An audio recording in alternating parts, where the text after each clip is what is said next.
안녕하세요. 저는 정다니엘 목자입니다. 우리 도육자님들 뵙게 돼서 참으로 반갑습니다. 이 시간 저와 여러분이 함께 볼 말씀은 마태복음 24장 말씀입니다. 요절 말씀으로 24장 30절을 함께 읽고 큰 영광으로 오실 예수님이란 제목으로 말씀 증거하겠습니다. 시작. 그때 인자의 창조가 하늘에서 보이겠고 그때 땅의 모든 족속들이 통곡하며 그들이 인자가 구름을 타고 능력과 큰 영광으로 오는 것을 보리라. 잠시 기도하겠습니다. 사랑의 하나님 아버지 감사합니다. 예수님의 십자가의 보혈의 사랑으로 비천한 죄인을 죄에서 구원하시고 하나님의 자녀 삼아주심에 감사합니다. 하나님 아버지 시간 부족한 이자가 하나님의 말씀을 들고 나왔습니다. 어눌한 입술을 다만 주의 성령으로 붙들어 주시고 하나님의 말씀을 대언하는 도구로 사용하여 주시기를 기도합니다. 예수님의 이름으로 기도드렸습니다. 아멘. 마태복음 24장은 소계시록으로도 불려지는 예수님의 재림과 종말에 대한 말씀입니다. 예수님의 재림은 모든 성도들의 궁극적인 희망이요 인류 역사의 클라이맥스가 됩니다. 우리가 사는 지금 이 순간에도 세계는 하루가 다르게 급변해가고 있습니다. 이러한 세상 속에서 사람들은 물질과 세상 잔재 위에 소망을 두고 살아갑니다. 그러나 죽음으로 끝나버리는 인생은 우리를 슬프게 하고 세상 것이 우리의 궁극적인 소망이 아님을 말해주고 있습니다. 본문 말씀은 이런 인생들에게 무엇이 우리 인간의 궁극적인 희망이 될 수 있는가 가르쳐주고 있습니다. 저와 여러분이 오늘 말씀을 통해 세상 역사를 바라볼 수 있는 영적인 눈을 가질 수 있기를 기도합니다. 네. 일부 온 세상에 전파될 복음 1절을 보십시오. 예수님께서 성전에 나와서 가실 때에 제자들이 성전 건물을 가리켜 보이고 나왔습니다. 우와, 선생님이여 보시옵소서. 저 건물이 말로만 듣던 예루살렘 성전이 오니까. 예루살렘 성전은 당시 헤롯 대왕이 유대인의 관심을 사기 위해 무려 82년간에 걸쳐 건설한 것으로 성전 건물은 흰 대리석이요 천장과 지붕과 문들은 황금으로 장식되었습니다. 이를 본 제자들의 마음은 현혹되기에 충분했습니다. 예수님은 이런 그들에게 충격적인 말씀을 하십니다. 2절을 보십시오. 너희가 이 모든 것을 보지 못하느냐? 내가 진실로 너희에게 이르노니 돌 하나도 돌 위에 남지 않고 다 무너뜨려지리라. 예수님은 예루살렘 성전이 하나님의 무서운 심판을 받아 철저히 파괴될 것을 예언하셨습니다. 예수님은 제자들과 달리 성전의 화려한 외형보다도 성전 내면의 부패를 보셨습니다. 성전은 만민의 기도하는 집이 되어야 마땅합니다. 그러나 당시의 성전은 도둑과 강도의 소굴이 되었습니다. 성전을 맡아 섬기던 종교 지도자들은 겉으로만 거룩한 척했지 속은 탐욕과 방탕으로 가득하였습니다. 그들은 교만하여 회개치 않았고 주의 말씀을 증거하는 선지자들을 죽이고 나아가 예수님을 십자가에 못 박았습니다. 예수님께서 보실 때 성전은 그 죄로 말미암아 멸망에 이를 수밖에 없었습니다. 예수님의 말씀대로 예루살렘 성전은 AD 70년, 즉 성전 건축이 완료된 지 6년 만에 로마 군대에 의해 파괴되었습니다. 사람들은 무너진 성전 잔해에서 금을 채취하려고 돌들을 헤치다 보니 예수님의 말씀대로 돌 하나도 돌 위에 남지 않고 완전히 파괴되었습니다. 여기서 우리는 내면 세계를 꿰뚫어 보시는 예수님의 영적 통찰력을 배울 수 있습니다. 오늘날 우리 인류가 쌓아올린 과학 문명은 그 화려함의 극치를 달리고 있습니다. 컴퓨터와 전자산업의 발달은 스마트폰이라는 걸작품을 만들었습니다. 화학의 발전으로 새로운 형광물질을 합성하게 되었고 그 결과 3차원 영상에 TV나 영화를 시청하게 되었습니다. 또한 유기무기화합물을 이용한 값싼 태양정지 개발이 성공하여서 이제 머지않아 석유를 넣지 않는 저렴한 전기차가 상용화될 것입니다. 컴퓨터 자판 누를 필요 없이 말만 해도 문서가 작성되는 시대가 올 것입니다. 민간 우주선을 타고 우주를 여행하는 시대가 올 것입니다. 우리는 이런 현대 문명을 접할 때 제자들처럼 원더풀 하며 감탄사를 바라지 않을 수 없습니다. 그러나 예수님의 눈으로 볼 때 이 시대는 도처에서 인류 멸망의 징조를 보게 됩니다. 물질 문명의 발달과 함께 인류의 도덕성과 영성은 그 어느 때보다 타락해가며 죄악은 극악화되어 가고 있습니다. 얼마 전 그것이 알고 싶다 방송에서는 조건 만남을 한 남성을 토막살인한 내용이 나왔습니다. 궁금한 이야기 Y 방송에서는 10대 내연녀 살인사건을 다룬 방송이 나와 충격을 주었습니다. 우리 사회는 각종 성범죄, 학원폭력, 가정폭력 등으로 굶어 있습니다. 이를 볼 때 정말이 머지않았음을 알 수 있습니다. 3절을 보십시오. 제자들은 예수님께 조용히 와서 물었습니다. 우리에게 이르소서, 어느 때 이런 일이 있겠사오며 또 주의 임하심과 세상 끝에는 무슨 징조가 있사오리이까? 예수님은 이런 그들에게 말세의 징조에 대해 말씀해 주십니다. 첫째로 거짓 그리스도의 주련입니다. 4, 5절을 보십시오. 너희가 사람의 미혹을 받지 않도록 주의하라. 많은 사람이 내 이름으로 와서 이르되 나는 그리스도라 하여 많은 사람을 미혹하리라. 말세가 되면 시대가 불안해지는 것을 틈타 거짓 그리스도들이 출현하게 됩니다. 거짓 그리스도들은 성경의 절대성과 진리를 부인합니다. 하나님 중심보다 사람 중심의 가치관을 심습니다. 십자가의 길보다 쉽고 편한 길을 가르칩니다. 예수님의 십자가와 부활로 건설된 하나님 나라가 아니라 이 땅에서 영원히 잘 먹고 잘 사는 유토피아를 제시합니다.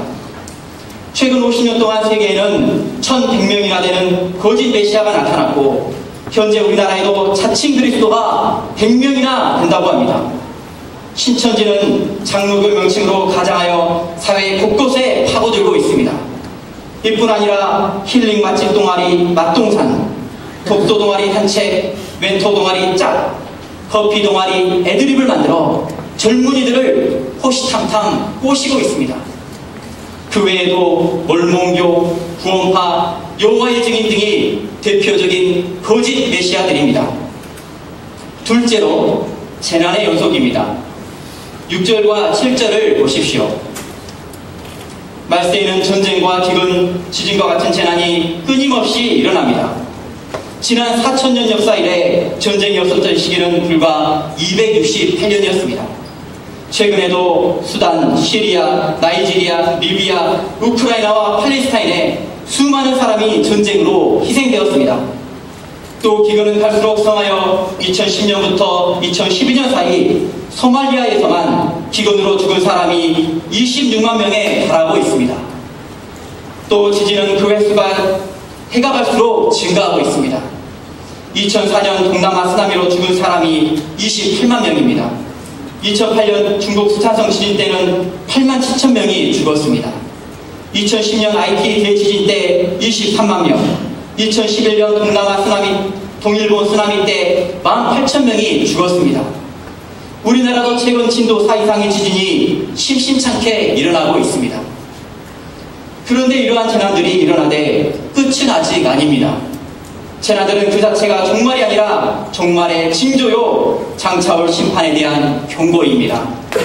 하나님은 이런 재난을 통해 우리 인생들이 죄를 회개하고 하나님께로 돌아오기를 간절히 원하시는 것입니다. 재난의 시작을 NIV 영어 성경에 보면 The beginning of birth pains로서 해상고통의 시작을 의미합니다. 해상고통의 시작이 무엇을 의미합니까? 처음에는 주기가 길다가 점점 빨라집니다. 이처럼 인류 역사의 재난도 그 주기가 점점 빨라지고 있습니다. 이는 곧 예수님의 재림이 가까워졌다는 것을 말합니다. 셋째로 불법이 성함으로 많은 사람의 사랑이 식어집니다. 말세의 신자들은 예수님 때문에 핍박을 받고 심지어 순교를 당하기도 합니다. 예수님의 이름을 인하여 사람들에게 미움을 받게 됩니다. 뿐만 아니라 인간 상호 간의 관계성이 파괴되어 서로 미워하게 됩니다. 불법이 성하게 됩니다. 부모가 딸들을 율락가에 팔아넘긴 일, 또 어린 자식을 죽여 자기 집 앞마당에 몰래 묻어버린 사건도 있었습니다. 이렇듯 사람들은 무정하고 무자비하고 잔인하게 변합니다. 그러면 이 세상에서 우리가 가져야 할 자세가 무엇입니까? 13절을 보십시오. 그러나 끝까지 견디는 자는 구원을 얻으리라. 어떤 어려운 상황 가운데서도 끝까지 믿음의 중심을 지키며 견디는 자만이 구원을 얻게 됩니다. 다 함께 14절을 읽겠습니다. 시작. 이 천국 복음이 모든 민족에게 증언되기 위하여 온 세상에 전파되리니 그제야 끝이 오리라. 이 말씀에서 세상 역사의 것은 온 세상에 천국이 전파된 날인 것을 가르쳐줍니다. 이 세상은 죄로 말미암아 심판에 이를 수밖에 없었습니다. 그런데 하나님이 우리 죄인들을 구원하시기 위해 예수님을 보내주셨습니다. 이 예수님의 복음을 영접하는 자는 누구나 구원에 이를 수 있습니다. 그러나 복음을 통해 구원의 기회가 주어졌는데도 복음을 영접하지 않는 자는 심판에 이를 수밖에 없습니다. 그러므로 우리는 위기의식을 가지고 힘써 복음을 전해야 하겠습니다. 하나님의 택함을 받은 우리들이 구속사를 이어가는 자들이라는 자부심을 가지고 힘써 복음을 전해야겠습니다. 2부 큰 영광으로 오실 예수님. 15절을 보십시오. 그러므로 너희가 선지자 다니엘이 말한 바 멸망에 가증한 것이 거룩한 곳에 선 것을 보거든. 이 말씀은 우상 숭배에 그친 신성모독을 의미합니다. 신성모독이 극에 달했을 때 예루살렘이 멸망했습니다. 요즘 기독교 안티들이 아주 극렬하게 하나님과 교회를 저주하고 있습니다. 인터넷상에서 기독교를 개독교라고 모독합니다. 이 또한 말세의 징조입니다. 예수님의 재림 직전 거짓 그리스도를 통해 미혹의 역사가 더욱 강력해지게 됩니다. 그들은 큰 표적과 기사를 행하며 할 수만 있으면 택하신 자들도 미혹하려고 합니다. 그러나 우리는 이때 흔들리지 말아야 하겠습니다. 36절에 보면 그날과 그때는 아무도 모른다고 했습니다. 오직 하나님만 아십니다. 그러므로 괜히 날짜 계산하는 이단들에게 현혹되지 말고 복음 위에 굳게 서 있어야 하겠습니다. 그러면 예수님은 어떠한 모습으로 재림하시게 됩니까? 다 같이 30절 하반절을 읽겠습니다. 시작. 그들이 인자가 구름을 타고 능력과 큰 영광으로 오는 것을 보리라. 예수님께서 처음 이 땅에 오실 때는 우리를 죄와 사망으로부터 구원하기 위해 구주로 오셨습니다.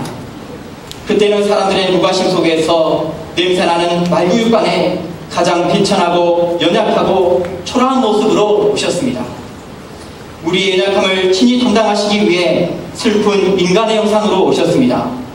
무엇보다 하나님의 어린 양으로서 우리 죄를 대신 짊어지시고 고통과 저주를 받으시고 죽으시기 위해 화목제물로 이 땅에 오셨습니다.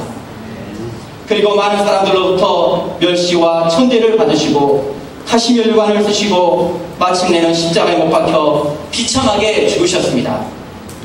그러나 예수님께서 두 번째 오실 때는 이 초림 때와는 완전히 다른 모습으로 오십니다. 계시록 1장 7절은 이렇게 외칩니다. 볼지어다 그가 구름을 타고 오시리라. 각 사람의 눈이 그를 보겠고 그를 찌른 자들도 볼 것이요 땅에 있는 모든 족속이 그로 말미암아 애곡하리니 그러하리라. 아멘.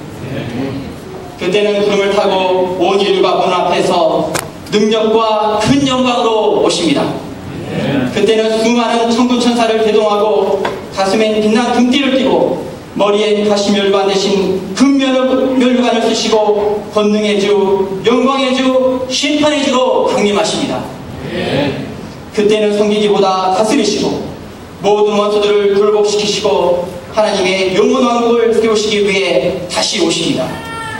예수님께서 강림하실 때 호령과 천사장의 소리와 하나님의 나팔이 우렁차게 울려 퍼집니다.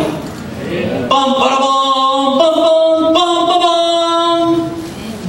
예수께서 강림하신다. 예수님은 실로 장엄하고 영광스럽고 빛난 모습으로 강림하십니다. 그러면 예수님께서 지금 하셔서 하시는 일이 무엇입니까? 31절을 우리 다 함께 한 목소리로 읽겠습니다. 시작. 그가 큰 나팔 소리와 함께 천사들을 보내리니 그들이 그의 택하신 자들을 하늘 이 끝에서 저 끝까지 사방에서 모으리라. 예수님은 천사들을 보내어 그 택하신 자들을 하늘 이 끝에서 저 끝까지 사방에서 모읍니다. 그러나 만일 이때 나의 이름이 호명되지 않으면 그때는 끝장입니다. 이날은 모든 믿는 자들에겐 그토록 바라던 구원의 완성이요 영원한 안식에 들어가는 영광스러운 날입니다. 그러나 마음이 완악하여 복음 진리를 영접하지 않고 복종치 않는 자들에게는 영원한 멸망의 형벌을 받는 심판의 날입니다. 또 그날은 하나님을 대적하고 믿는 자들을 괴롭히던 모든 불의의 세력들, 곧 정사와 권세와 능력을 완전히 멸하시는 날입니다. 그때는 2차 후방 재림 없습니다. 단 한 번의 재림뿐입니다. 그때 가서 왜 내가 목자님 초청에 순종하지 않았던 고 후회해도 소용없습니다. 그러나 믿음으로 사느라고 남몰래 손해보고 고생한 자들, 말씀 한마디라도 지키고자 노력하고 순종한 자들에겐 구원과 승리와 영광의 날입니다. 그리고 그토록 보고 싶던 예수님과 함께 구름을 타고 하나님 나라에 입성하게 됩니다. 그리고 예수님과 함께 내 잔이 넘치나이다 하며 승리의 잔을 올리게 됩니다. 이때 하나님은 우리가 이 땅에서 행한 대로 상급을 주시고 의의 면류관을 쓰여주십니다.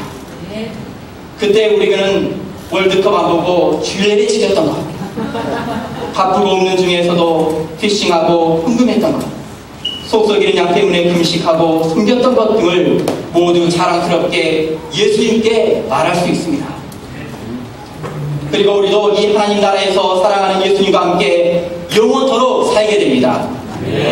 그곳은 죄나 사망이 없고 애통하는 것이나 곡하는 것이나 아픈 것이 있지 아니합니다. 해됨도 상함도 없습니다. 오직 그곳은 사랑과 평화와 공의만이 있습니다. 이 하나님 나라가 인간이 누려야 할 가장 최고의 행복인 진정한 낙원입니다. 우리가 궁극적으로 바라야 할 참된 희망이 됩니다. 이 예수님의 재림의 희망만이 우리를 결코 실망시키지 않는 인류의 진정한 희망입니다. 이 소망은 우리의 삶의 목적과 방향을 확실히 잡아주고 가치관을 분명하게 해줍니다. 이 소망은 우리의 믿음을 순수케 하고 땅의 일을 얽매이지 않게 합니다. 이 소망은 우리로 하여금 이 세상에서 어떤 핍박과 고난도 견디게 합니다. 이 소망은 우리 인생을 인생답고 독수리와 같이 힘차고 적극적 인생을 살게 하는 원동력이 됩니다. 이 시간 우리에게 재림의 소망을 허락하신 예수님을 할렐루야 찬양합니다. 그러면 예수님의 재림을 희망하는 자들은 이 시대를 어떤 자세로 살아가야 합니까? 42절은 말합니다. 그러므로 깨어있으라. 어느 날에 너희 주가 임하는지 너희가 알지 못함이니라. 우리는 주님께서 언제 오실지, 또 우리가 언제 죽어서 주님 앞에 서게 될지 알지 못함으로 항상 깨어있어야 합니다. 또 45절을 보십시오. 충성되고 지혜 있는 종이 되어 주인에게 그 집 사람들을 맡아 때를 따라 양식을 나눠줄 자가 누구냐? 말세의 때에 우리는 충성되고 지혜 있는 청지기가 되어 하나님의 양무리들에게 때를 따라 말씀을 공급해야 하겠습니다. 우리가 하는 1대1 성경 공부가 말세를 준비하는 가장 현명한 자세입니다.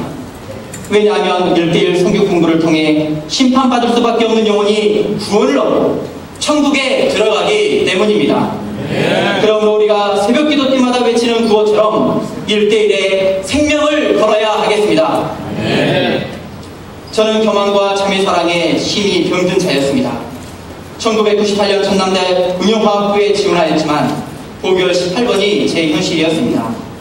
하나님께서는 그때 저를 성경 공부로 초청해 주셨습니다. 요한복음 2장을 말씀 공부하면서 변화의 능력자 예수님을 만나보고 싶었습니다. 예수님께서는 고교 18번이던 저를 3차 추가 합격케 하시고 물이 포도주가 되는 역사를 맛보게 하셨습니다. 꼴등으로 들어와 실패할 것 같던 전공, 하나님 말씀 붙들고 도전케 하셨습니다. 그래야 했을 때 실학교원서 학과수석에 전액장학금을 받는 역사가 일어났습니다. 대학 동기들은 시험 볼 때 연필과 주개를 들고 시험장에 갔지만 저는 볼펜 들고 왔습니다. 저는 한 번 쓴다면 지우지 않는다는 각오로 시험에 임했습니다. 학과 전공 시간은 가장 기다려지는 시간이었습니다. 시간이 지나면서 저의 이런 마음은 나 혼자서도 잘할 수 있다는 교만함으로 변했습니다. 하나님의 말씀을 듣는 것, 신앙생활하는 것이 제 앞길을 막는 것 같았습니다.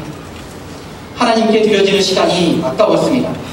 하나님 앞에 나가는 시간이 불편하고 불평이 되었습니다. 나의 의와 성실이 그리스도화 되어갈 때 하나님께서는 이런 자를 위해 자전거 사고를 예비해 주셨습니다. 평소처럼 도서관에서 공부하고 장막으로 향하던 중 자전거가 공중에서 회전하여 제 이마가 아스팔트에 깎이는 사고를 당했습니다. 머리가 아스팔트에 부딪히는 그 찰나 저는 번쩍하는 번개를 보고 정신을 잃었습니다. 눈을 뜨니 낯선 중년의 부부가 아이고 청년 괜찮은가 하며 제 얼굴에서 흐르는 피를 닦고 계셨습니다. 내가 죽지는 않았구나 하는 안도감과 함께 하나님께서 나의 교만함을 지셨음을 알았습니다. 팀 동역자님들은 피 흘리며 장막에 나타난 저를 보고 어찌할까를 몰랐습니다. 조유호성 목자님은 제 이마의 상처가 아물 때까지 저를 뒤로 눕혀 제 머리를 감겨주셨습니다. 저는 하나님께 감사했습니다. 마음이 다시 순수해졌습니다. 앞으로는 목자님들과 아름다운 동역을 하며 이 예수님을 위해 살겠노라고 굳게 다짐했습니다. 그러나 시간이 흐르면서 또 다른 죄악이 제 마음 중심에 들어왔습니다. 그것은 내면에서 꿈틀거리는 자매사랑과 연애감정이었습니다. 학과 이자매 저자매들이 눈에 들어왔습니다. 하나님 사랑보다 자매사랑이 더 달콤해 보였습니다. 자매 뒷공무니를 쫓아다니며 자매사랑을 수없이 갈구했습니다.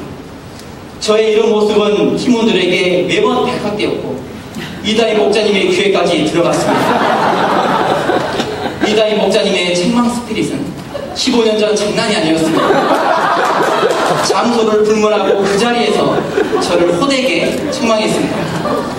목자님의 책망 후 나는 어떻게 살아야 할지 어떤 길로 가야 할지 머리로는 알았습니다. 그러나 저의 마음이 따라오지 않았습니다. 이미 자매사랑이 제 안에 그리스도로 자리매김했을 때 책망의 효과가 오래가지 못했습니다. 2001년 여름 저는 더 이상 목자님께 책망 듣기 싫었습니다. 자매사랑을 회개하고 싶지 않았습니다. 젊은 날의 낭만을 마음껏 즐기겠노라며 장막에 짐을 싸서 기숙사로 들어갔습니다. 우리 모임을 떠난 지 며칠 지날 무렵 저는 어느 때와 같이 잠을 잤습니다. 꿈속에서 저는 전공 수업을 마치고 자매를 만나려고 전대 후문으로 향하고 있었습니다. 그런데 갑자기 하늘이 진동하며 큰 나팔 소리가 들렸습니다. 저는 예수님께서 재림하신다는 것을 바로 알았습니다. 자매에게 빼앗긴 마음을 회개하고 센터로 돌아가려는데 도무지 중흥동센터로 가는 길을 찾을 수가 없었습니다. 나팔 소리는 더 커져가는데 천지는 흔들리고 제 마음은 급해졌습니다. 나는 이제 끝났구나 할 때 누군가 뒤에서 제 어깨를 잡았습니다. 김요나단 목자님이었습니다. 예수님 재림하시는데 여기서 뭐하고 있냐며 얼른 자기를 따라오라고 했습니다. 요나단 목자는 저를 산속으로 데리고 갔습니다. 한참을 가서 건물 안으로 막 들어서자 하늘에서 큰 문이 내려와 닫혔습니다. 건물 안에는 목자님들이 계셨습니다. 그리고 저는 이른 새벽 잠에서 깼습니다. 제 몸은 땀으로 흥건했습니다. 무서웠고 심판받을 것 같았습니다. 하나님보다 세상 자매를 사랑하고 믿음의 길을 저버린 제 자신이 죄인임을 발견했습니다. 놀랍게도 다음날 오후 김요나단 목자님이 논산 삼천리 여름상에 가자고 신방을 왔습니다. 저는 이번 여름상에 안 가면 완전 끝장이라는 것을 알았기에 풀참석하였습니다. 기숙사침을 빼고 장막으로 돌아오고 하나님께 감사했습니다. 이후에도 저는 수없이 제 생각대로 결정을 하고 행했습니다. 그럴 때마다 하나님께서는 제 인생에 개입해 주시고 목자의 길, 사명인의 길, 생명을 살리는 길을 가도록 인도해 주셨습니다. 저를 놓지 않으시고 붙드시는 하나님의 사랑이 고마웠습니다. 이제는 주를 위해 살고 주를 위해 이 한 몸 드리겠노라고 다짐했습니다. 마침 영동운동센터 건축 때는 제가 드린 물질로 성전을 건축할 수 있다는 것 자체가 감사했습니다. 그래서 있는 물질 없는 물질 5병여로 예수님께 들고 갔습니다. 그리고 중흥동센터 기도실에 들어가 하나님께 감사의 기도를 드렸습니다. 2007년에는 꿈에 그리던 믿음의 가정을 이루게 하셨습니다. 지금도 그렇지만 제 눈엔 존 폴락 목자가 오드리 헵번이요 세상에 그 누구와도 비교할 수 없는 믿음의 여인입니다.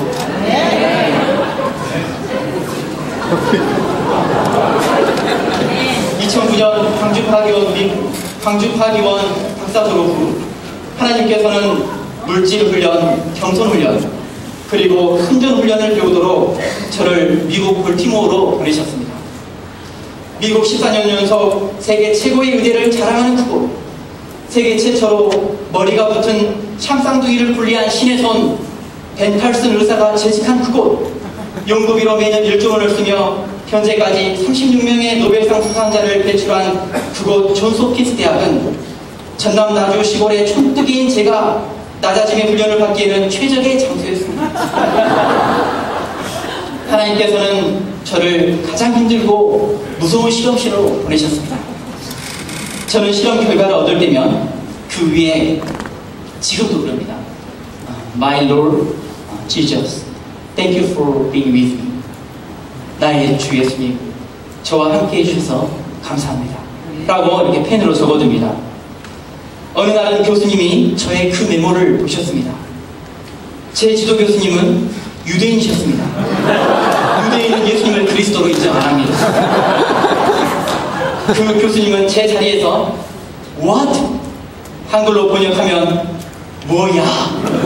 뭐 이 정도입니다. 이렇게 저를 이상하게 보셨습니다.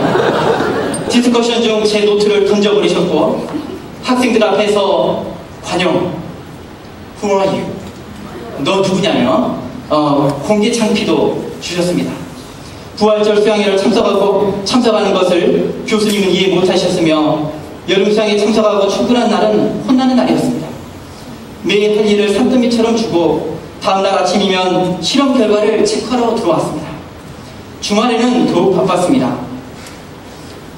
한국인 입양하였던 니키 자매, 이세양인 요셉과 모세, 그리고 미국 양인 알페니아를 저희 가정이 도왔습니다. 일주일이 꽉 차여진 일정이었습니다. 그러다 보니 동역자 폴라 목자와 함께 볼티모어 시내 한번 못 가봤습니다. 볼티모어의 명물 크랩 한번 못 먹어봤습니다. 둘째를 임신한 폴라 목자를 데리고 산부인과 가던 날 하염없이 눈물이 나왔습니다. 못난 남편 만나 고생하는 동역자, 해도 해도 나오지 않는 실험 결과, 둘째 출산 후 폴라 목자 혼자서 모든 것을 해결해야 하는 현실. 결국 걱정하던 우울증 증상이 동역자에게 찾아왔습니다. 김니에미아 목자님과 통화 후 목자님께서는 폴라 목자를 한국으로 돌려보내라고 하셨습니다. 한국으로 돌아가던 날 비행기에 탑승한 폴라 목자의 한마디, 우리 볼티모어 시내 한번 못 가보고 돌아가네 라고 아쉬움을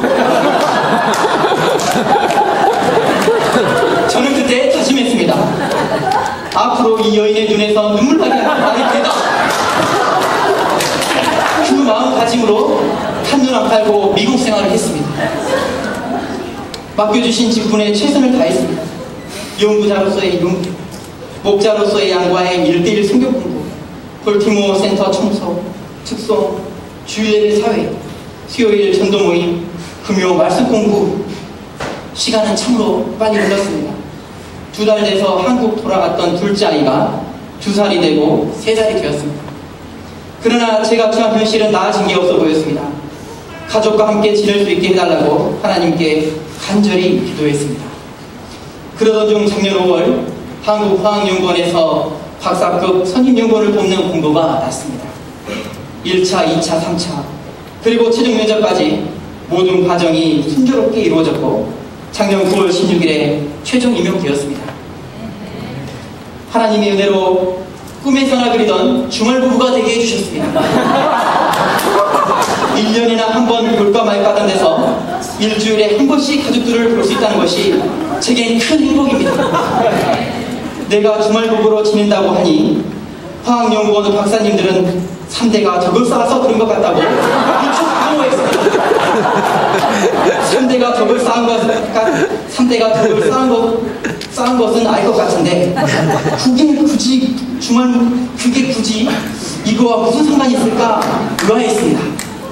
나중에 알고 보니 그 부러움이 내가 생각하는 그 부러움이 아니었습니다.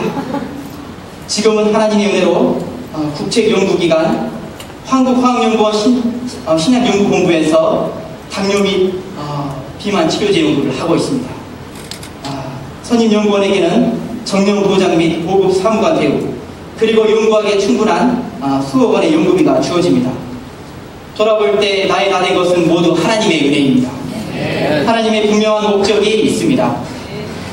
정단일 목자 잘 먹고 잘 살라고가 아니라 이 시대 영혼들을 섬기는 목자여 사명인의 삶을 살기를 원하십니다. 과학자인 제 입장에서 볼 때 이 지구는 정말에 끝자락에 와 있음이 너무나 분명합니다. 믿지 않는 동료 과학자들도 거의 동의합니다. 아이러니하게도 최첨단의 과학의 발달이 오히려 정말을 앞당기고 있습니다.